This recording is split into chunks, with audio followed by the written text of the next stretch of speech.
Joined now by Dennis Eckersley, of course, was a teammate of Jerry Remy's, a teammate on the field and a teammate in the broadcast booth. And Eck, I know there must be so many emotions today for you. What are you thinking when you hear the news about Jerry? Well, it wasn't shocking, but you never really prepared for it till you hear that, get that call. And right away, because it was so recent, you go right back to, when he threw out the first pitch, the wild card game about a month ago.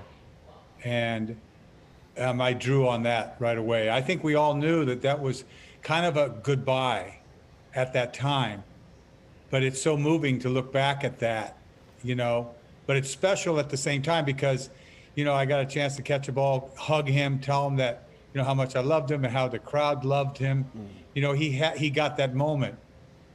And then the last time I texted him was to tell him, how privileged I was to, get to be there for that. And he said, I'm so glad it was you, he said, which, I'll always remember. I'm so glad it was you. And he said it was a really nice feeling. So, he had that moment. And I think we're all lucky to have shared, I shared a lot. I had a lot in common with him. We came here in 1978 together. He from the Angels, me from the Indians. That 78 season, very memorable, to say the least. But we played together a long time. He was a great friend, great teammate. And then we sort of had parallel careers, and I got a chance to really get to know him over the last 5 years, joining him in the booth. And that it was his booth, you know what I mean? And I was lucky enough to spend that time, and I'll always remember it. It was such magic when you guys were together in the booth. Even in 2020, Eck, when it was a tough year and it was a tough watch, people tuned in to hear you guys. It was magical. Yeah, it just sort of was. I mean, we always were good friends, but we tapped into it because, it wasn't so serious, such a bad year for the Red Sox. And so we had time to drift off, and we touched on, because we had so much in common, it was so easy to, and it worked. It worked because he was receptive to it. And I don't know, it was just meant to be. It was magic, and it's sad that that's gone. Eck, he inspired so many people with his courageous fights. 7 different times he's gone through this. And, he opened up about his depression.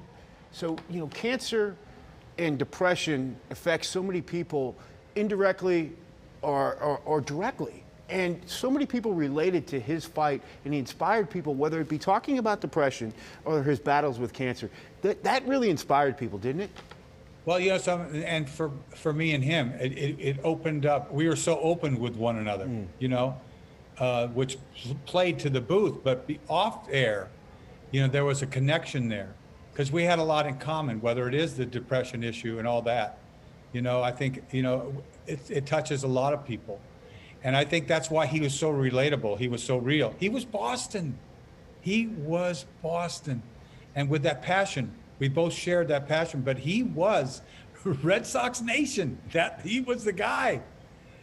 I remember when I was a little kid and I listened to, the radio, and I had such fond memories as a child. So I could just imagine so many people that he touched over the last 35 years. Yeah, and maybe they weren't baseball fans, Zach, but his battle with cancer, I mean, that touched so many people, and so many people rooted him on. You felt that, didn't you? Yeah. Well, he was just a tough dude too now. I mean, he was tough, and he showed his toughness, really. His life wasn't easy, to say the least, with the cancer issue over the last 12 years, and he battled it. And that in itself is inspiring to people because, like you said, it touches everybody. Nobody misses this. So he'll be remembered for a lot of things, a lot of joy, but that too, the battle that he took on. What's your all-time favorite memory? I mean, you got the wild card game, but do you have any other memories? My memory is not one in particular. It's who he was and his laugh. I loved his laugh. I always tried so hard to make him laugh because he was like a little kid. It was an infectious laugh. And I loved it. And that will stay with me forever, that little giggle that he had. Eck, thank you so much on this very tough day. Our condolences to you and all of Jerry's friends and family. Thanks, Duke. Appreciate it.